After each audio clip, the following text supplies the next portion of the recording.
I'll be honest with you, I never thought a safari was for me. I figured if I ever made it to the continent of Africa, I'd do something different.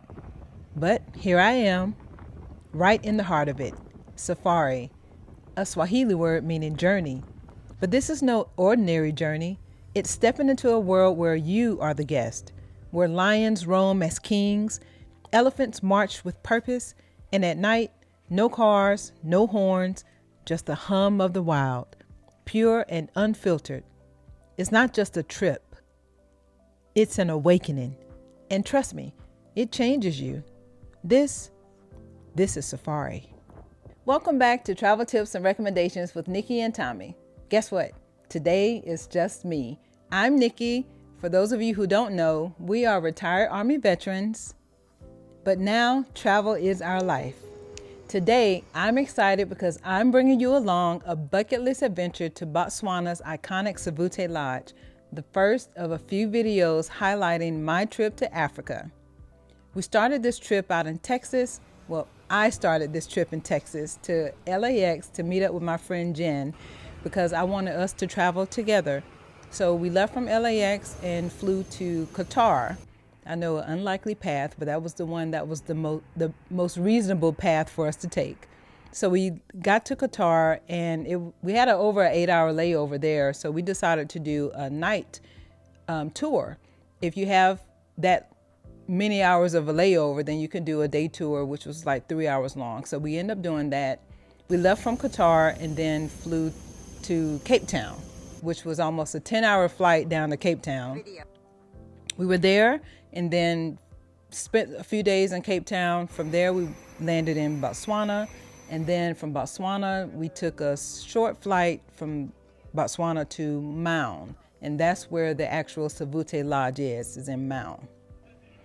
Just a little tip about that. With the luggage, flying on these small planes, you're only allowed up to 33 pounds when you're flying on these smaller planes. So I had to do some really good packing in order for me to meet that weight limit. And I did. I still had some room left over, so because I knew I was going to bring some souvenirs back.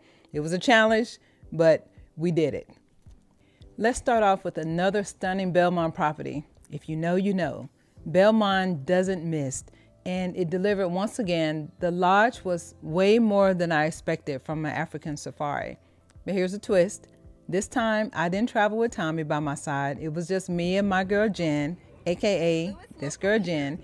We teamed up for this unforgettable experience. It was filled with day and night safaris. The wildlife was so close, you could feel the ground rumble. Pure, unfiltered adventure. If you ever dreamed of hearing the lions roar at night or sipping coffee with elephants walking past your lodge, stay tuned. And if this sounds like your kind of adventure, stick around because I'm sharing my top tips to help you when you book.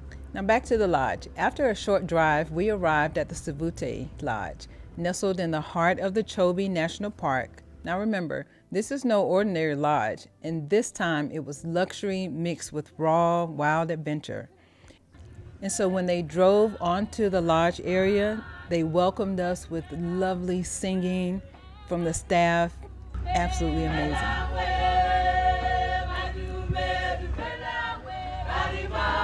After that, then they took us on a tour of the grounds area. They showed us where we would have our meals.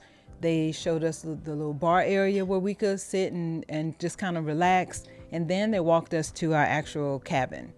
The wooden decks, they were lifted off the ground, which is apparently not common, in a lot of the other lodges, but it was there because, when they do have their rainy season, you don't have to worry about water getting into the cabins, which was fantastic. We didn't have to deal with any of that because it wasn't the rainy season when we went. But the views overlooked the Savute Channel. We stayed in one of the luxury chalets. I'm going to say this, falling asleep and waking up to the sound of elephants and other wildlife in the distance. I get goosebumps now thinking about it. Each morning you could sip your morning coffee on the deck as the giraffes and the elephants were casually strolling by. I'm talking National Geographic for real, outside your window. Now the details. Yes, there's Wi-Fi, but honestly, you won't care. I didn't, except for the fact that I needed Wi-Fi so I can be able to call Tommie, let him know that I was fine, made it safely. The view was really our entertainment. Now what you've been waiting for, the safaris. Every day we went on 2 game drives. Morning drives are like coffee with the wild, and night drives are like dinner with the hunters. I wasn't ready for just how different these 2 experiences would be. So let's start with the day safari. So the day safari started off like this. 05:30 to coffee, 06 we walked over to the dining area for breakfast. 6:30 was when we were leaving to go out on the game drive. So we're leaving in these Jeeps. They're open air Jeeps. They had a cover on top, but of course there were no windows or anything on the sides. And there were only 2, 3, 4, 5, 6, 7, 8. It only sat, I had it in my mind, only sat 8 people, which was great because we weren't crowded or anything. Everyone had their own space within the Jeeps. So we leave out at 6:30 and we typically come back around 11:30, 12 o'clock. But during that time, though, we saw lions, elephants, giraffe. We just saw all of these animals within their natural habitat, and it was just fascinating to see, and to see how majestic the elephants were. It was just absolutely amazing. But have you ever locked eyes with a lion from 20 feet away? I have. And I'm still here. So I clearly won that staring contest. So I really have to give a shout out to our guide, Gomes. He was the most calm and collective guide. I tried to feed my energy off of him. And if he was really laid back and he had time to pull his camera out and take all of these fascinating pictures, then I tried to say that I can just kind of be calm and not have any fear, and just kind of, feed off of what he was doing. And we were in these Jeeps, there are no sides at all to it. And the way he explained it to us was that the animals don't see these Jeeps or the people inside the Jeeps as anything intimidating to them. They see the Jeep as one entity. So therefore, they're not trying to get inside the Jeep and get at us, because they know that this whole Jeep thing is nothing that they could eat, and they grow up around this. So they're very familiar with the Jeeps being around. So if the Gomes was safe or feeling safe, then I started to feel safe also. They take us to this particular area where they bring all the drinks, the champagne, the wine, the beer, the waters, and, soft drinks too, and some snacks.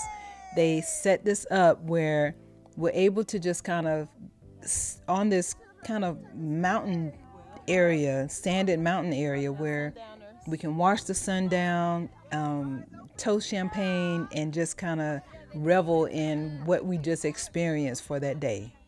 I mean, who's living better than that right now? Then the night safari.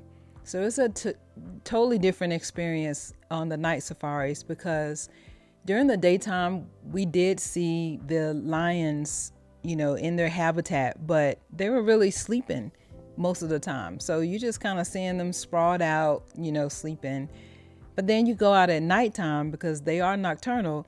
That's when you really start to see more activity from the lions, because they're ready to find their meals, and they're on the hunt, but it's, the survival. If the day safari felt like a stroll, the night safari felt like a thriller. All you have is the glow of the guide's spotlight and the quiet hum of the night, then bam, you see eyes shining back at you. And it's the craziest thing. Night safaris, I didn't have any issues with seeing the eyes shining back at me. I can't see out there what's going on. Like I said, it's only the guide's spotlight and of where he's aiming, So if something was coming from another direction, I can't see it. So I'm not in any danger or any fear. But in the daytime, though, you see everything, So even though I said that there was with the animals don't detect any danger from the vehicles, because they don't look at it as, they look at it as one entity and don't look at the people inside the vehicles. It was still a little unsettling, and I was still a little fearful of even knowing that I can see something coming at me if that were to happen. But we didn't have any instances like that. Everything was fine. So listen, I was interested in safaris, but never enough to actually go on one. I always believed that when I finally visited the continent, that I will go to the places that, resonated with me truly. I did not know that going to a safari was something that I needed to see. There was really a calm in it all, even though, I said there was an aspect of fear here and there with it, but it was still such a calm to be able to see how majestic these animals were. But now I understand. This gave me a whole new perspective of Africa. And I'll tell you this, if you've never done a safari, add it to your list. The 2 days at Savute Lodge changed the way I see the world. It's humbling to be a guest in nature, to see the animals living their lives on their terms. Forget everything you've seen at the zoo. This is raw, it's real, and it stays with you. I walked away with more than just memories. I walked away with a deep respect for wildlife conservation and the power of just slowing down. I'm forever grateful that I took this trip, and thankful that my girl was with me. We had an absolute blast the entire time. So I know y'all are wondering how you can make this happen. So here are my top 3 tips for booking a safari at Savute Lodge. Tip number 1, book early. Safaris fill up fast, especially during peak season. So lock in your spot months in advance, because there are only 12 chalets at this particular lodge. Tip number 2, pack smart. Layers are your best friend. It's really chilly in the morning drives and toasty in the afternoon. So as long as you have layers there, you can take on and off, make sure you're prepared for that. But don't forget your camera, because trust me, you don't need a high-speed camera. I had my iPhone and it worked wonderfully. Pictures are gorgeous, but do bring a good external battery. Tip number 3, lean on the experts. Don't stress over the details. Let us do that work for you. We'll handle the lodge, the safaris, and every little thing in between. All you have to do is show up ready to experience something unforgettable. So if you're ready to make your dream getaway happen, just reach out. Our email and contact info is in the description. Let us help you experience the amazing of the world. Thank you for joining me for this wild adventure. Tell me, if you could pick one animal to see up close, no fences, what would it be? Or give us some details of a safari that you've experienced. But don't forget to subscribe so you don't miss our next adventure. Also, I want to give a special shout out to Gil and Helga of Great Safaris. They were absolutely amazing, because they're the company that we went with to go on this safari, and all of the details were taken care of.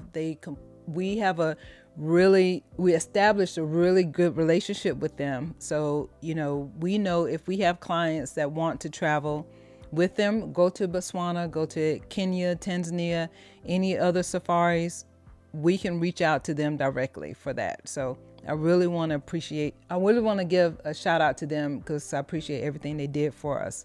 So I'm Nikki, co-owner of Jones Getaways by Dream Vacations. I'll see you next time.